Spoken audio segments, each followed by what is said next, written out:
కాబట్టి ఇక్కడ ఏమన్నాడు చూడు, నువ్వు వెళ్ళిన చోటల్లా నీ ఉద్యోగ భాషలో కానీ కుటుంబ పరంగా కానీ మరి ఇక మెకానిక్ షెడ్ విషయంలో కానీ ఏదైనా బిడ్డల చదువు విషయంలో కానీ నువ్వు ఎక్కడికి వెళుతున్నావో నువ్వు వెళ్ళిన చోటనల్లా దేవుడు నీకు తోడుగా ఉండి నిన్ను ద్వేషించే వారు నీ ముందర నిలవనీక లోకంలో గనులని వారికి కలిగే పేరు నీకు కలుగు చేస్తాడని నీ ప్రభువారు జ్ఞాపం చేస్తున్నాడు. కాబట్టి ఇక్కడ 26వ వచనం, యెహోవా నీవు దేవుడు అయి ఉండి నీ దాసునికి ఈ మేలు దయచేసినని సెలవిచ్చున్నావు. ఇప్పుడు నీ దాసుని సంతతి నిత్యము నీ సన్నిధిని ఉన్నట్టుగా దాన్ని ఆస్వాదించ అనుగ్రహించున్నావు. యెహోవా నువ్వు ఆస్వాదించినట్లే ఎన్నటంటికి నా కుటుంబం ఆశ్రయించబడుగాక. నువ్వు దేవుడు కనుక నీ మాట సత్యం, నా కుటుంబం నిత్యము నీ సన్నిధిని ఉన్నట్టుగా దాన్ని ఆశీర్వాదింప అనుగ్రహించున్నావు. యెహోవా దేవా నువ్వు దేవుడు కనుక నీ మాట సత్యం కనుక నీ ఆశీర్వాదం ఉంది, నా కుటుంబం నిత్యము ఆశీర్వదించబడుగాక.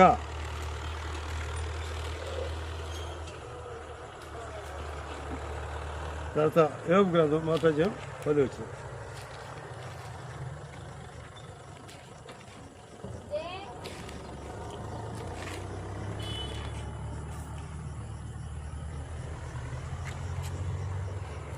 యోబు గ్రంథం 10 వచ్చిన, నీవు అతనికి అతని ఇంటి వారందరికీ అతను కలిగిన సమస్తమును చుట్టూ కంచి వేస్తూ గల నీవు అతని చేతి పనులు దీవించుడు చేత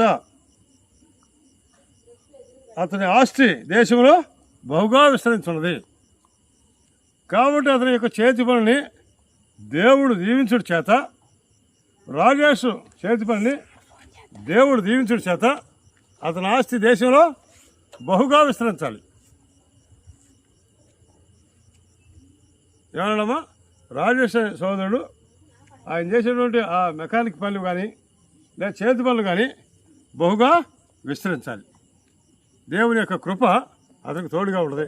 నా కృప నీకు ఎడం చేయను అని ప్రభువారు జ్ఞాపం చేస్తున్నాడు. ఎందుకంటే చూడండి ఇంకో మాట, మొదటి సమయం గ్రంథం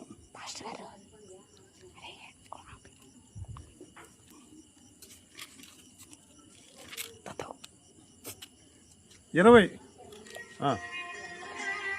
ఇంకో మాట చెప్పదా, ఒక్క మాట చెప్పి ఇచ్చేస్తా. మొదటి సమయం గ్రంథం